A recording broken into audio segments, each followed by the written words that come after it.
सबका स्वागत सभी साथियों का, और विशेष तौर से जो आदरणीय मानक जैन मैडम जुड़ी हुई हैं उनका स्वागत। और साथ साथ मुझे मेरे जो छात्र जुड़े हुए हैं, पूर्व छात्र और पीएचडी के भी स्कॉलर जुड़े हुए हैं, आदरणीय सज्जन मैडम भी जुड़ चुकी हैं, उनका भी बहुत बहुत स्वागत। और इन क्लास का, ये जो ऑनलाइन क्लास है, इसका उत्साह और प्रेरणा देने के लिए आदरणीय सज्जन मैडम ने काफी हौसला अफजाई हमारी की, जिसके परिणाम स्वरूप ऑनलाइन क्लास हम चला पा रहे हैं। तो इस लोक चित्रकला, जैसा हमने पहले फोक आर्ट ऑफ राजस्थान के भाग 1 के नाम से कुछ पहले भाग में फड़ की बात की थी, आज दूसरे में लोक चित्रकला की बात करें। तो दरअसल जो राजस्थान में लोक कलाएं हैं उनका बहुत समृद्ध संसार है। उन्हें एक दो क्या, मुझे लगता है 10-12 लेक्चर में भी समेटना बहुत भारी है। इस लेक्चर के सिलसिले में मुझे लग रहा था कि चित्रा कला भी अपने आप में एक बड़ी है, थेवा कला है जो प्रतापगढ़ क्षेत्र में प्रचलित है, इनकी चर्चा अलग से सबकी की जा सकती है, एक एक क्लास पूरी एक एक कला पर हो सकती है। तो जैसा कि मैंने सोचा कि पर्यटन के ऐतिहासिक अनुप्रयोग जो एमए फाइनल में प्रश्न पत्र होना है, उसके लिए ये विशेष तौर से एमए फाइनल के विद्यार्थियों को ध्यान में हमने रखा है। किंतु साथ साथ एक बात स्पष्ट कर दूं कि जो अन्य साथी भी जुड़े हुए हैं वो उसमें पीएचडी शोधार्थी भी हैं और साथ साथ एमए के विद्यार्थी भी हैं, हमारे वरिष्ठ साथी हैं जिनका मार्गदर्शन हमें मिलता रहता है। तो आज की जो ये क्लास है उसमें हम लोक चित्रकला की बात करेंगे। लोक में जो चित्रकला प्रचलित है उसके विविध रूप हैं। यदि बात करूं तो उसे प्राथमिक तौर पर 6 विभिन्न भागों में वर्गीकृत किया जा सकता है सहज में, और इन कलाओं की संख्या लगभग 1 दर्जन के करीब पहुंच जाती है, जिनकी चर्चा हम क्रम से करने का प्रयास करेंगे जो निश्चित समय में पूरी हो सके। किंतु उसके साथ साथ जैसा मैं कह रहा था, लोक कला का अत्यंत समृद्ध संसार है। हमारे छात्र जानते हैं हाड़ौती क्षेत्र में झालावाड़ कोटा में कोटा स्टोन खूब है, और कोटा स्टोन के 2 टापे बजा कर के भी संगीत सुना होगा उन्होंने। कई पर्यटक स्थलों पर वो टापे बजा कर के ही बहुत सुंदर गाना सुना देते हैं, बड़े ही व्यवस्थित तौर पर बजाते हैं। एक बात, दूसरी बात, इन सब की चर्चा क्यों की जा रही है? मेरे ख्याल से इसमें अभी हमारे पीएचडी के शोधार्थी जो जुड़े हुए हैं उनमें एक बिंदु का जो टॉपिक है वो पर्यटन से जुड़ा हुआ है, और प्रीति शर्मा अभी शायद जुड़ी नहीं, उनका भी टॉपिक पर्यटन से संबंधित है। तो जब कोई पर्यटन से रिलेटेड बात होती है तो निश्चित ही उसमें हमें बहुत सी चीजों को समझना होता है, और अपने विषय में जो क्षेत्रगत विशिष्टताएं हैं, राजस्थान की लोक कला या चित्रण कला की भी अगर बात करें, लोक चित्रकला जो है वो अलग अलग क्षेत्रों में अलग अलग ढंग से दिखाई पड़ता है। अभी हम जब मांडने की चर्चा करेंगे तो मांडने जाति समाजों के आधार पर, जिलों के आधार पर भिन्न भिन्न रूप ग्रहण किए हुए हैं। अगर ऐतिहासिक धरातल पर बात करें तो मांडनों के पुरातात्विक संदर्भ भी हमें प्राप्त होते हैं, जिनकी चर्चा हम धीरे धीरे आगे बढ़ाएंगे और समझने का प्रयास करेंगे। तो विशेष तौर से इस चर्चा को आगे करूं तो जो लोग कॉम्प्लीमेंट्री हमारे साथ जुड़े, हमारी हौसला अफजाई के लिए जुड़े, विशेष तौर से पीएचडी स्कॉलर्स की बात करें तो इन्हें अपने विषय में, जैसे बिंदु का विषय नागौर जिले से संबंधित है, तो मैं ये उन्हें सुझाव देना चाहूंगा कि जो लोक चित्रकला है उसका नागौर में क्या स्वरूप है, वहां मांडने किस तरह के हैं, गोदना, जो गोदना हाथ पे लोग बनवाते हैं, टेटू जिसे आजकल नई भाषा में कहने लगे, वो किस तरह के बनाते हैं। इन चीजों को पहचानने समझने की न सिर्फ कोशिश करें बल्कि यह भी प्रयास करें कि उनके क्षेत्र में इनका पर्यटन में किस तरह से दिखावा हो रहा है, बढ़ावा हो रहा है, या पर्यटन से इन्हें किस प्रकार जोड़ा जा सकता है। जो प्रीति शर्मा का विषय है वो जैन मंदिरों से संबंधित है। तो जैन मंदिरों में लोक चित्रकला का कोई पक्ष है या नहीं, यह पहचान की जा सकती है। झालावाड़ जिले के संदर्भ में उनका विषय है।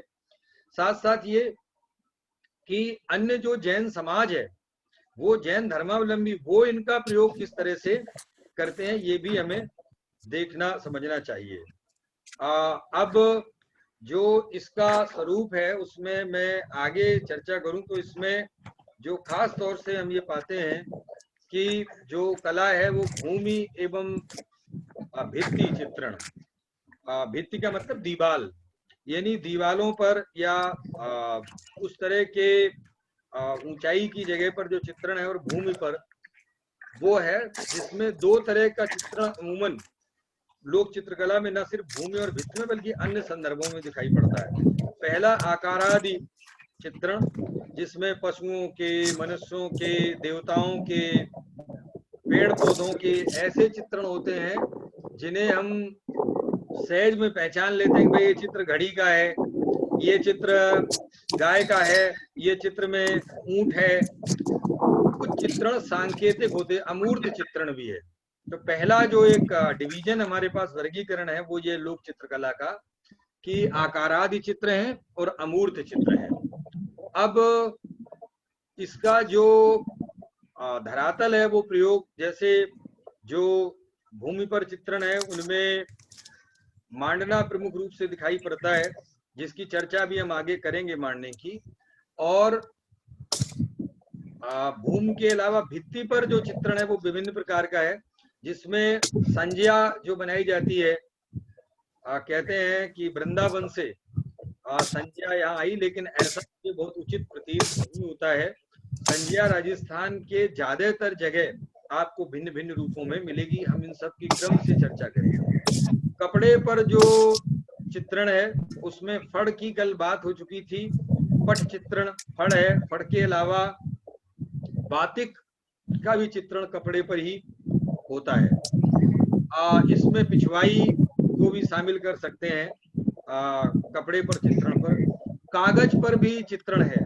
जो कागज पर लोक चित्रकला है वो कागज पर जो चित्र हैं वो उनमें हम ये पाते हैं कि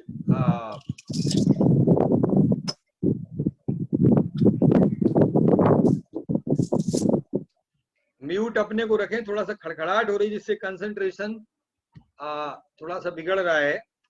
तो जो कागज पर चित्रण है उसमें पाने आदि चित्रण जो है वो शामिल किए जा सकते हैं। पानों का प्रयोग आप देखिए कि विभिन्न देवी देवताओं के चित्र बना के लगा लिए जाते हैं। विशेष तौर से जो अब तो प्रिंटिंग का जमाना ज्यादा आ गया है, इससे पूर्व के समय में हम देखें तो जैसे करवा चौथ इत्यादि जो पूजा होती है उनको कपड़ा बना लेते हैं, उस पर कागज पर चित्रित कर लेते हैं। फिर लकड़ी पर निर्मित चित्र भी लोक चित्रकला के स्वरूप में शामिल किए जा सकते हैं, जिसमें कांवड़, खिलौने आदि शामिल हो सकते हैं। इसके अलावा पक्की मिट्टी पर भी चित्रण होते हैं, जिसमें मृतपात मिट्टी के जो बर्तन हैं विभिन्न, वो लोक देवता, देवियां आदि शामिल किए जा सकते हैं। और मानव शरीर पर, जैसा मैंने पहले कहा, टेटू और गोदना को शामिल किया जा सकता है। अब इस पर धीरे धीरे चर्चा करें। जैसा मैं कह रहा था कि लोक चित्रकला का एक एक कला के अंदर बहुत विशिष्ट स्वरूप हमें दिखाई पड़ता है, जिसकी चर्चा काफी विस्तार से लोगों ने की है। मैं इसमें अब आगे स्क्रीन शेयर करके कोशिश करूंगा कि विस्तृत चर्चा निर्धारित समय में जितनी हो सके वो कर सकूं।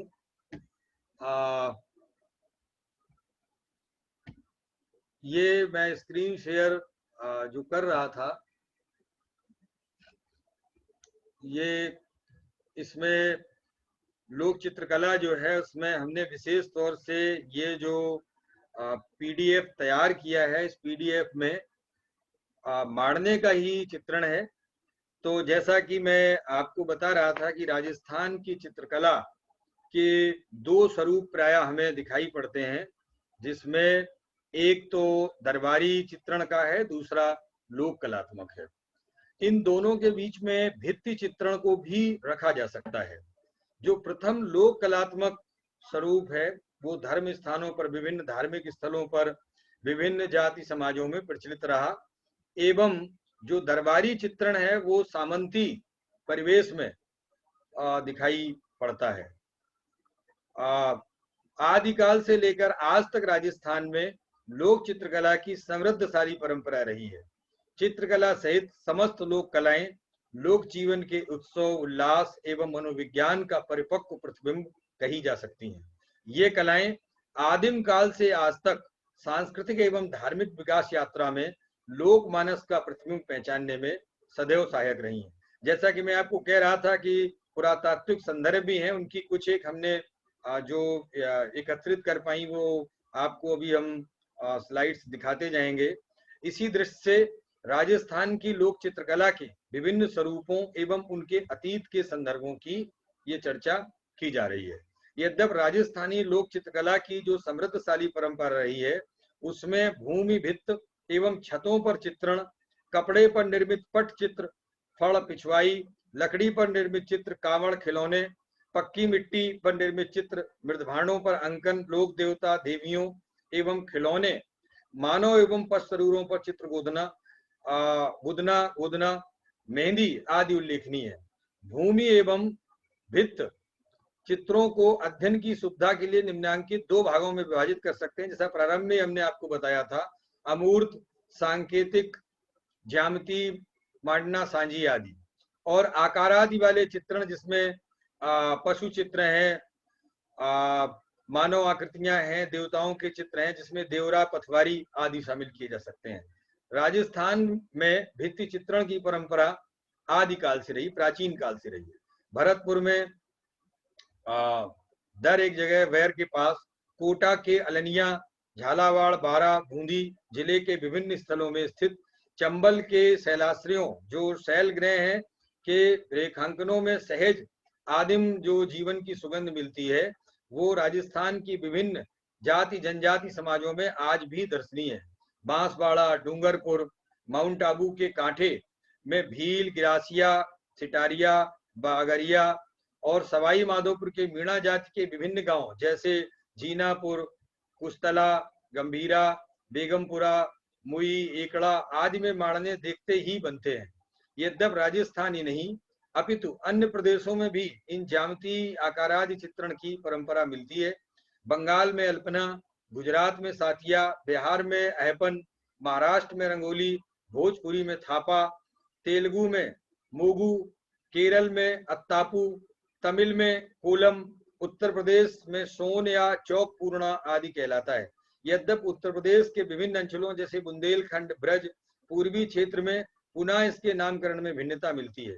तात्पर्य यह है कि यह लोक चित्रकला आदिम काल से स्थान, नाम, देश काल के अनुरूप विभिन्न नाम अभिधानों के साथ आज भी लोक जीवन में जीवंत है। मांडना की अब चर्चा की जाए तो जो मांडना संस्कृत के मंडन शब्द का अपभ्रंश है। मांडना इसका शाब्दिक अर्थ है अलंकृत करना, जो कि मांडना बनाने के प्रयोजन को व्यक्त करता है। मांडने का रूढ़ अर्थ होता है चित्रित अथवा लिखित चित्रांकन। वस्तुतः यह मांगलिक चित्र है जो त्योहारों एवं विविध मंगल उत्सवों पर ग्रामीण भारत में अवश्य बनाया जाता है।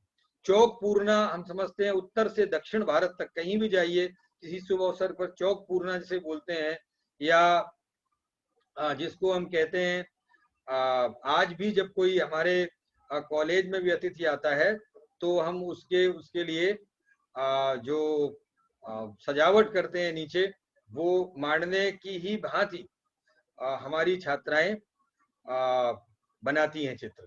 तो अभिजात संस्कृत से अनजान ग्रामीण लोकजन अपनी आंचलिकता एवं नैसर्गिक सौंदर्य बोध को समेटे हुए प्रकृति एवं पशु पक्षियों के प्रति गहरी संवेदना एवं स्नेह को मांडने के माध्यम से अपने उत्सव अंक में समाहित किए हुए हैं। मैं आपको बता दूं अभी कुछ ही दिन में 5 तारीख को हम विश्व पर्यावरण दिवस मनाएंगे आप इन मांडने के चित्रों को अगर ध्यान से अवलोकित करें तो पशु पक्षियों को जिस तरह हमने अपने सामाजिक सांस्कृतिक जीवन में शामिल किया है, तो वो लोक चित्रकला में पर्यावरण संरक्षण की भावना स्पष्ट तौर से देखी जा सकती है। कठोर श्रम में जीवन की दिनचर्या की थकान को लोक संगीत, नृत्य एवं मांडने की लयात्मकता से दूर करते हैं। मांडनों को विभिन्न त्योहारों, ऋतुओं और संस्कार संबंधी मंगल उत्सवों के आधार पर वर्गीकृत किया जा सकता है। संक्षेप में मांडनों का वर्गीकरण यहाँ इस प्रकार किया जा सकता है। अब जैसे मैं बताना चाहता हूँ, मैंने पहले कहा था कि मांडने विभिन्न प्रकार के, जैसे त्योहारों पर, ऋतुओं पर, विभिन्न संस्कारों में बनाए जाते हैं। लोक जीवन में जैसे त्योहारों के जो मांडने हैं उनकी चर्चा में देखें तो लोक जीवन के प्रत्येक क्रियाकलाप में रसिकता एवं संस्कृति बोध सदैव समाया रहता है। राजस्थान की लोक कहावत आंगणिया जद डूब सी जद आसी त्योहार इसी को चरितार्थ करती है। भावार्थ यह है कि जब जब त्योहार आएंगे तब तब हमारी अंगुलियां रंग में डूबेंगी। लीपा हुआ चौक या आंगन अथवा दीवार या भित्ति कभी भी खाली नहीं छोड़ी जाती है। आशय यह है कि उस पर कुछ न कुछ मंडन अर्थात मांडना कर उसे सुशोभित अवश्य किया जाता है, या संज्ञा कर अगर भित्ति चित्र है तो वहां भी हम उसे सुशोभित करने का प्रयास करते हैं। इस अलंकरण के पीछे धार्मिक एवं सांस्कृतिक भावबोध की कई धारणाएं समाहित होती हैं, जिनके अनुरूप मांडने बनाए जाते हैं। घर की देहरी, चौखट, चौक, आंगन, चबूतरा, परांडी, घड़ा रखने की जगह से कहीं कहीं घिनौची या घड़ौची भी कहते हैं, तो ठाकुर जी की पूजा का आला आदि को गोबर से लीपते समय मांडने अवश्य बनाए जाते हैं। इस लोक चित्रकला का कोई शास्त्रीय विधान नहीं होता है। गोबर का जहां तक बनाऊं, आदरणीय सज्जन मैम ने जिन चित्रों को अभी हम आगे प्रदर्शित करेंगे, हमारे महाविद्यालय की समृद्ध सांस्कृतिक परंपरा जो 2015 में हमने एक बड़ा उत्सव लोक चित्रकला लोक जीवन से संबंधित मनाया था विभिन्न प्रतियोगिताओं के माध्यम से, तो मैडम ने, आदरणीय मैडम ने गोबर का इंतजाम किया था। ढेर सारा गोबर मंगवाया गया था बाहर से इन मांडनों और लोक चित्रकला को उकेरने के लिए। तो इस लोक चित्रकला का कोई शास्त्रीय विधान नहीं होता है, इसकी यही विशेषता है। यद्यप कुछ मांडने अपने अपने लोक जीवन में अर्थ ग्रहण कर चुके हैं। आवश्यक नहीं कि मांडना अत्यधिक बड़ा या जटिल हो। सबसे छोटा मांडना स्वास्तिक चिन्ह होता है। यह अधिसंख्यक जगह गणेश जी के का प्रतीक है। इसका प्रयोग स्वतंत्र रूप से अथवा अन्य मांडनों के साथ किया जाता है। स्वास्तिक के अतिरिक्त जिस मांडने का सर्वाधिक प्रयोग किया जाता है वह है पदचिन्ह पगल्या, है ना। आप लोगों ने बनाया, हमारे साथ मुरली शायद नहीं जुड़ पाए, हमने उन्हें सूचना दी थी, वो बनाते कॉलेज में भी हम चित्र देखेंगे। ये लक्ष्मी जी के चरण कमल के रूप में हम बनाते हैं। ये पदचिन्ह घर की तरफ आते हुए प्रदर्शित किए जाते हैं। कभी कभी केवल बिंदु एवं स्वास्तिक ही प्रयोजन की पूर्ति कर देते हैं। हरियाली तीज पर तरह तरह के पुष्प, फलनिया मांडना जिसको हम बोलते हैं, है ना। संक्रांति पर फीणी, दीपावली पर दीपक का चौक, साथिया का जोड़, लक्ष्मी जी के पगल्ले, तरह तरह के पंखे, बिजली मांडने, पान, सुपारी, मिठाइयां, लड्डू, शक्कर पारा, फेनी, जलेबी आदि बनाए जाते हैं। दीपावली के तत्काल बाद भाई दूज के दिन भाई बहन के चित्र, होली का चंग, ढपली, ढोलक, स्वास्तिक, चैत्र नवरात्रा पर माता शीतला के जो बनाए जाते हैं उस तरह के मांडने दिखाई पड़ते हैं। मैं बताऊं इसी समय जो गोवर्धन पूजा आती है उसमें भी एक निश्चित जगह पर मांडने, कहीं कहीं चावल के मांड को तैयार करके महिलाएं बनाती हैं और कहीं कहीं गोबर से बहुत अच्छी इस तरह की जो गोवर्धन पूजा के लिए जगह बनाई जाती है। बुंदेलखंड में गोबर का प्रयोग किया जाता है।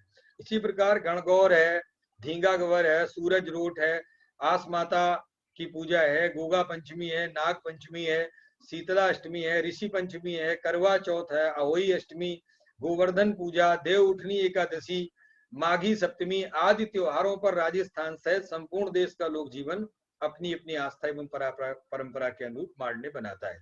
अब ये तो हमने बताया कि त्योहारों के मांडने, अब व्रतों में भी मांडने बनाए जाते हैं। तो प्राय इन त्योहारों में अनेक त्योहारों पर महिलाएं व्रत भी रखती हैं जिसमें मांडनिया या अन्य लोक चित्रकला का बनाना अपरिहार्य हो जाता है। करवा चौथ, गणगौर, मकर संक्रांति, वट सावित्री आदि व्रतों के अवसर पर महिलाएं मांडने बनाती हैं।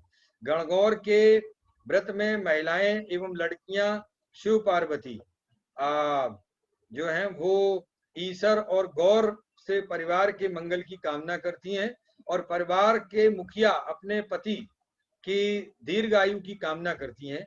गणगौर पर क्योंकि विशेष मिठाई घेवर और गुड़े आदि बनाए जाते हैं, तो फर्श पर मांडने की आकृतियों में चौक के अंदर इन्हीं वस्तुओं को प्रदर्शित किया जाता है। इस प्रकार इस अवसर पर जो व्रतों के अवसर पर बनाई जाने वाली मांडनों की आकृति को गौर का बेसणा कहा जाता है। यह मांडना ईश गौर की मूर्ति स्थापना के स्थान पर मुख्यतः बनाया जाता है। गणगौर के अवसर पर गाए जाने वाले लोकगीतों में भी मांडनों की सज्जा का उल्लेख मिलता है। जरा देखें ये एक वानगी। रंगीला ईसर गौरा ले पधारो मारे पावणा, अजी हाजी प्यारा पावणा, घिस घिस चंदन आंगना लिपावा, मोतियां रा चौक पुरावणा। गोबर की पृष्ठभूमि सफेद चूना या खड़िया से बनाए गए बिंदु या डॉट ऐसे लगते हैं मानो मोती सजाए गए हों। गणगौर के लोक गीतों में मिठाई, परिधान, आभूषण एवं चौक मांडने का उल्लेख मिलता है, जिसका बड़ा ही सुंदर वर्णन इस गीत में मिलता है। हरा भरा गोबरा आंगना लिपावा, मोतियां रा चौक पुरावणा, भाई आज सुदिन कराना बघावणा। जिस तरह से गणगौर पर महिलाएं रखड़ी, हसली, झालच, चूड़ा, झांझरिया, पायल पहनकर श्रृंगार करती हैं, उसी तरह से इस अवसर पर बनाए जाने वाले मांडनों के इन आभूषणों को प्रतीकात्मक रूप में बनाकर धरती को भी अलंकृत करती हैं। अब ऋतुओं से जुड़े भी मांडने राजस्थान की लोक चित्रकला का अभिन्न अंग है। ऋतुओं से संबंधित मांडनों में वर्गाकार अथवा वृत्ताकार चौक में ऋतुओं को दर्शाने वाले विशेष नमूने बनाए जाते हैं, जैसे गर्मियों में बीजणी, पंखा, वर्षा ऋतु में लहरिया, त्योहारों में होली, गणगौर, बड़ पूजनीय अमावस्या ग्रीष्म ऋतु में आते हैं। अतः बीजणी, बावड़ी, बड़ एवं केरी मांडनों में मांडे जाते हैं। ऋतुओं से जुड़े मांडनों में स्वतः ही मौसमी फसल, फल, ऋतुओं, सब्जियों के साथ ऋतु परिवर्तन की सूचना मिल जाती है। अतः मांडनों में विभिन्न फलों, सब्जियों एवं फसलों को बनाकर ऋतु परिवर्तन का स्वागत अथवा मंगल गान किया जाता है। मैं जरा क्षेत्रगत भी यही बता दूं कि जैसे सवाई माधोपुर में आपको पता है कि जो रणथंभौर है वहाँ बाघ आता है, तो वहाँ के गांव में आसपास आप देखिए बाघ का उन्होंने बहुत सुंदर सुंदर महिलाओं ने चित्र बनाए हैं। तो इसका भावार्थ है कि छोटा बच्चा भी अगर बाघ का चित्र देखा और उसको बता दिया कि अब बाघ है, तो वो पहचान सके। तो इस तरह से इन मांडनों का बहुत विस्तृत संसार है। संस्कार संबंधी मांडने, जैसे 16 संस्कार हमारी भारतीय संस्कृति में प्रचलित हैं, तो भारतीय लोक संस्कृति में जन्म, यज्ञोपवीत आदि संस्कारों के उत्सव पर भी मांडना एक रीति रिवाज बन चुका है। बच्चे के जन्म से लेकर छठी, सूरज पूजन, कुआ पूजन, नामकरण, यज्ञोपवीत जैसे संस्कार किए जाते हैं। इन अवसरों पर घर की चौखट पर सातिया, सूरज, चंद्रमा एवं अन्य मांगलिक चित्र बनाए जाते हैं। बता दूं, अभी पड़ोस में हमारे कोरोना में विवाह था, तो उन्होंने कहा ठीक है, और तो सरकार ने बैन कर दिया है, किंतु हम मांडने तो बनवा सकते हैं। थोड़ा सा ये है कि जिला स्तर का झालावाड़ जगह है, तो उन्होंने व्यवसाय के लोगों को बनवा के सुंदर सा वाराणसिया तिवारी परिवार जो पिपीरी बजाते हुए विभिन्न कलाकारों को दर्शाया, भाई बाजे वाले बुला नहीं सकते तो उनका मांडना बनवा लेंगे। इन अवसरों पर मांडे बनाने का उद्देश्य उत्सव मनाने के साथ साथ नवजात बच्चे आदि प्रसूता पर बुरी नजर से बचाना भी मान के चलते थे, ये लोक विश्वास था। इन अवसरों पर सभी मांडनों में शुभ चिन्हों के साथ साथ हल्दी एवं काजल की बिंदिया एवं टिप्पियां भी बनाई जाती हैं। राजस्थान के लोक जीवन में संस्कारों का प्रारंभ जन्म के पूर्व से सठमासा, आपको पता होता है सतमासा हो जाता है, गर्भावस्था के 8वें महीने में अठमासा संस्कार किया जाता है, जिसके अंतर्गत महिला के गोद में फल, मेवे, आभूषण, वस्त्र आदि स्वजन रखते हैं और आने वाले संतान के लिए मंगल कामना करते हैं। इस प्रकार संस्कार के समय बनाए जाने वाले मांडना को अठमासा के चौक के नाम से जाना जाता है। यह मांडना प्रायः घर की लड़कियां बनाती हैं और बदले में अपनी भाभी से नेक भी मांगती हैं। इन संस्कारों एवं नेकों को जायज ठहराने के लिए उन्हें आर्ष लोक कथाओं से जोड़ दिया गया, जैसे इन अवसरों पर वर्णन लोक गीतों में मिलता है। एक गीत में राम के जन्म पर सातिया बनाने पर ननद कौशल्या से नेक मांगती है। नंदल अवई सातिया धरवाई, सातिया धराई नेक मंगई रानी कौशल्या से। विवाह उत्सवों पर गणेश, लक्ष्मी, पगल्या मांडना, स्वास्तिक, सातिया आदि शुभ प्रतीकों के साथ ही गलीचा, गमले, मोरपंखी, शेर शेरनी, जैसा हमने कहा बाघ, कलियां, बंधन बार वाले मांडने बनाए जाते हैं और इन्हें कुछ विशेषज्ञों ने अपने अध्ययन एवं संग्रह के आधार पर 3 भागों में विभाजित किया है। आकृति प्रधान मांडने, बल्ली प्रधान मांडने और आकृति बल्ली प्रधान मांडने। राजस्थान के साथ साथ आंध्र प्रदेश, उत्तर प्रदेश और महाराष्ट्र में आकृति प्रधान ज्यामिति, बंगाल बिहार में बल्लरी प्रधान पुष्पालंकरण और दक्षिण में इनके मिश्रित जो है आकृति बल्लरी प्रधान मांडने देखने को मिलते हैं। मांडने बनाने की कला लोक जीवन के अनुसार अत्यंत सरल है, जिसके लिए साधन सामग्री भी सहज मिल जाती है। घर को विभिन्न मांगलिक अवसरों पर गोबर से लीपने के बाद सफेद खड़िया या गेरू या हिरमिगी जो बोलते हैं, चूना को पानी में घोलकर जल रंग तैयार कर लिया जाता है और उसी से मांडने सुसज्जित कर विभिन्न अवसरों के स्वरूप बनाए जाते हैं। क्योंकि समय मुझे बहुत अधिक इसका ऐतिहासिक पक्ष बताने की अनुमति नहीं दे रहा, किंतु संक्षेप बताएं। वात्सायन कृत काम सूत्र में महिलाओं के लिए जिन 64 कलाओं का वर्णन है, उसमें भी भूमि को नाना रंग के पत्थर खंडों से सजाने का उल्लेख एवं आलेखन है। राजस्थान की ये ग्रामीण महिलाएं मांडने के लिए किसी ब्रुश या कूची का प्रयोग नहीं करती, वरन हाथ में अंगुलियों के मध्य कपड़ा या रुई का टुकड़ा उक्त खड़िया या गेरू में डुबो अंगूठे से हल्का हल्का दबाते हुए भूमि या भित्ति पर मांडन करती हैं।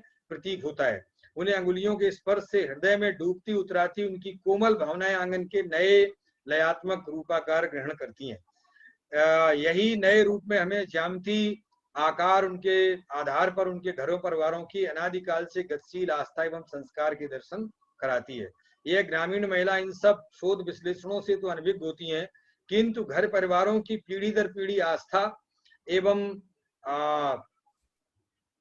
जो उनका परंपरा है उसको लेकर के चलती है। नेट मुझे लगता है कुछ मुझे संकेत कर रहा है आगे बढ़ाने का।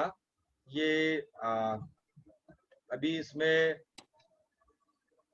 कुछ कमजोरी आ रही है। तो ये जो मांडने बनाने की परंपरा है ये दिखाई जाती है। हम इसको ज्यादा आगे न बढ़ाते हुए थोड़ा सा आगे खिसका रहे हैं। अब कुछ चित्र देख लेते हैं। हमें ये संकेत दे चुका है जूम समय का। तो हमारे झालावाड़ का जो पड़ोसी 12 जिला है, वहाँ हिस्टोरिकल जो शैल चित्र हैं उनमें भी मांडनों का अंकन मिला है। ये मेरा कनेक्शन अनस्टेबल बताता जा रहा है।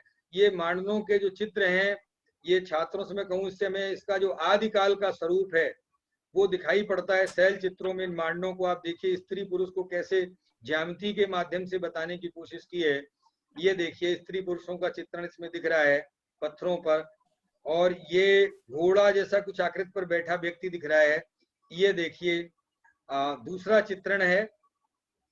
तो इस तरीके से मांडने या जो लोक चित्रकला है उसका पुरातात्विक स्वरूप भी हमें प्राप्त होता है। इसके अतिरिक्त जैसा कि मैंने पहले चर्चा की थी कि हमारे महाविद्यालय की समृद्ध सांस्कृतिक परंपरा है और पूरे आदर और गौरव की अनुभूति के साथ मैं नए छात्रों को बताना चाहूंगा। योगेश जुड़े हुए हैं,